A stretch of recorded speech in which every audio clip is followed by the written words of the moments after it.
Yes, So that's we what the claim UN that there should be an recommended. investigation. No, you see, I have a Sri Lankan government claim. The Commission of Sri Lanka wishes to reiterate. 1 minute, Dr. Swamy. I know you disagree with me on the subject, but allow me to ask the question.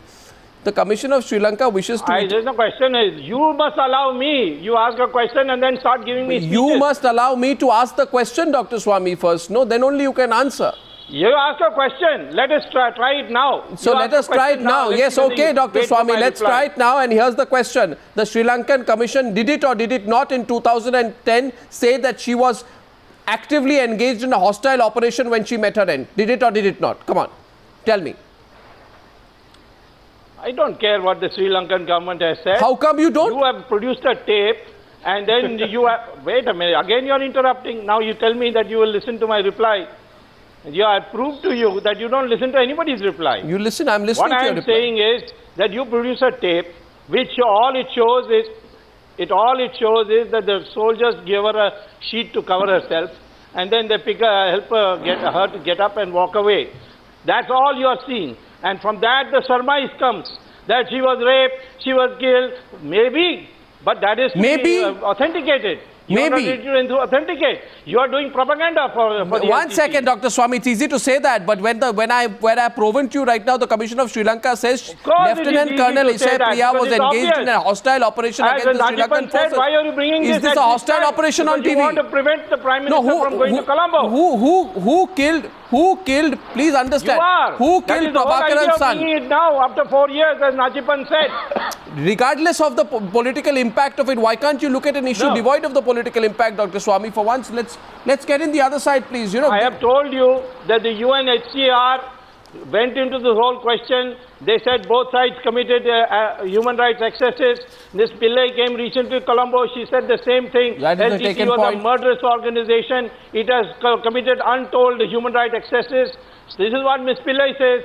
Now the UN, they have an election. An elected chief minister tells that let us forget the past. Let's get Dr. Swamy. Reuniting. They invite the Indian Prime Minister to come and help out. The point therefore is one second. The Prime Minister from So 1 second, Dr. Naganathan, 1 second. Dr. Naganathan, let's be reasonable. The point that is being made here... No, 1 minute. Dr. Naganathan, the story is not just one-sided. No, 1 second, Dr. Nag. First realize one thing. The UN report in 2011, and let's be very clear and, balanced on this. The UN report in 2011 has talked about credible allegations also about Tamil Tigers using civilians as a human buffer, right?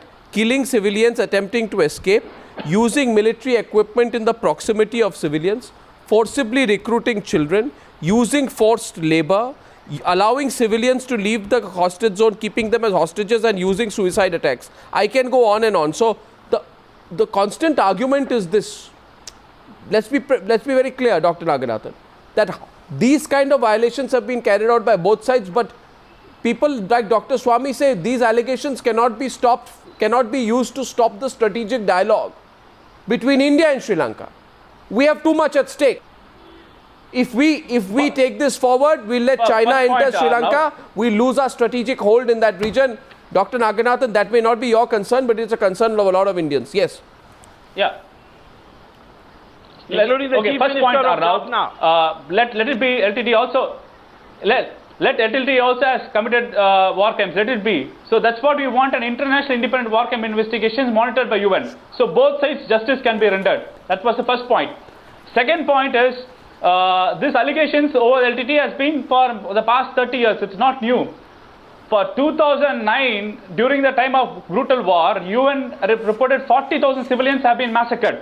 And Amnesty International says 1,35,000 civilians have been massacred. So you want a credible international independent investigations. Dr. Natchiappan, Dr. Natchiappan, 1 sec. Dr. Natchiappan will respond to you. Dr. Natchiappan will respond to you. Let me complete. One second. Dr. Dayan Jayatilleka is responding to you. 1 minute. You've had your turn. Dr. Jayatilleka has not. I think it's fair we go to him. Please. Dr. Jayatilleka, your response to Dr. Naganathan. Well, in 2009, the United Nations did not say that 40,000 civilians have been massacred. So I just wanted to no, the UN panel report. Look, there's absolutely no doubt that very bad things, crimes, even atrocities were committed by both sides. However, it must also be remembered that 11,000 LTT fighters were taken into custody, surrendees. They remain alive, they've been rehabilitated, and over 10,000 have been released back into society. Now, if the Sri Lankan armed forces had a policy of committing atrocities and exterminating everybody who came their way, there wouldn't have been 11,000 LTT combatants who surrendered, who were kept alive and rehabilitated and released. No, why did then my question is, saying that the rest of it is not true. Yes. Please go ahead. Yes, what's your question? Then you should ask. Yeah. My question is, then why didn't Sri Lanka allow any international agencies to work during the time of war? It didn't allow the International Red Cross Society. It didn't allow any of the NGOs to work allowed. It didn't want any evidence. That's not true at all. It never allowed a Red Cross Society to operate during the times of war. I was serving in Geneva at that time, and the ICRC was very much there. The ICRC. No. During the time of war, it was obvious in the previous UK channel for videos. Sir, I invite you on and One minute. While it may not be a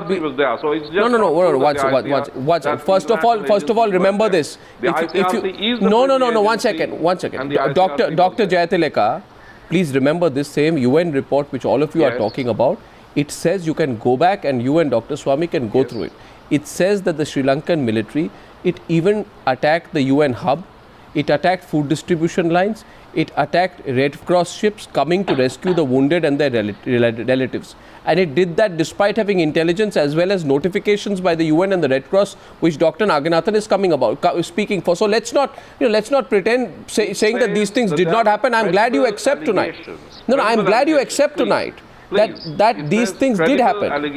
No, because Dr. Swamy's position is that you cannot accept any specific allegations and all of this is made up. So, I never said that. Don't put words in my mouth. Typical of you. Untrue.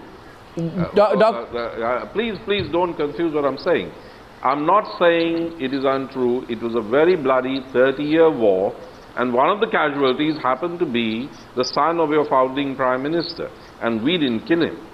So it was a very bloody war waged by a monstrous organization, the Tigers. It caused a lot of brutalization of our own armed forces, and it ended in the violent denouement that you saw.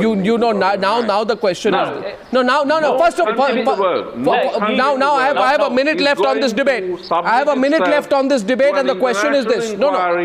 Having exterminated a monstrous terrorist organization, there's nobody in the world that has done that. Yes, Sri Lanka is not going to be the first to stand in line. Then you know. Those who used Agent Orange in But let me tell you this, Dr. Jayatilleka. And we'll get to the end of the queue. We are not going to put our necks on the supper. No country has done that. British Bloody Sunday, 1972. It took 28 years and not a single officer has been indicted. 1 minute, Dr. Jayatilleka. All you need to do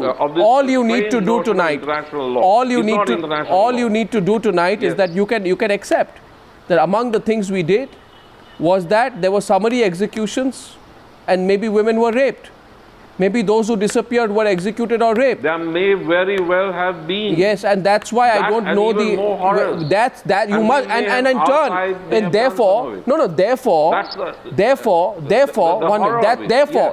it does not translate into acceptance of any kind of international inquiry. Therefore, you need to.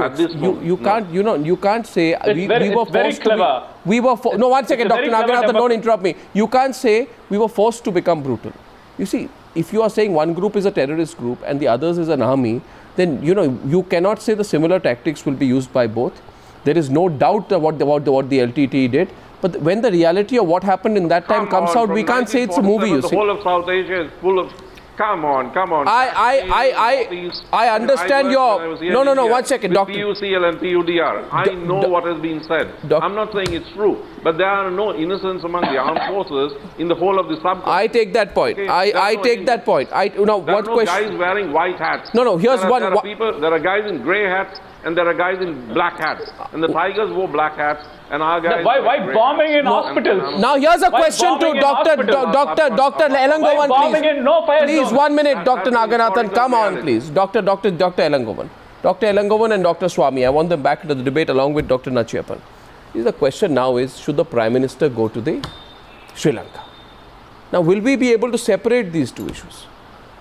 People like Dr. Swamy say separate, you can keep having your debate on what happened then, but you don't link it to the diplomatic issue. No, please let me answer for myself. Don't answer Dr. for me. Swamy, Let me answer for myself. Dr. Swamy, may I please request you? Let me say what I have to say. Dr. Swamy, I will, but let Dr. Elangovan come in, then please. Don't paraphrase, which I never said. You can contradict me after Dr. Elangovan, please. Dr. Elangovan, let the Prime Minister go. How can I contradict you? I have to contradict you right away. Right, fine. You can contradict. He should not go. He should not go. India should boycott. It is not whether the Prime Minister goes or not. India, like Canada, should boycott the meat. Just to teach a lesson to Sri Lanka, not only on the issue of Sri Lankan Tamils, even on the issue of the Tamil Nadu fishermen being attacked by the Sri Lankan Navy. See, when our men are affected, forget about the Tamils in the north of northern Sri Lanka. Even our fishermen are attacked, killed, arrested. India should teach a lesson, should show that we are not happy with the behavior of the Sri Lanka. So he should boycott the meat just to show that we are not insensitive. No, so what are you saying? What are you saying? No relationship with Sri Lanka till people like Dr. Till you are... I'll tell you, Canada is boycotting.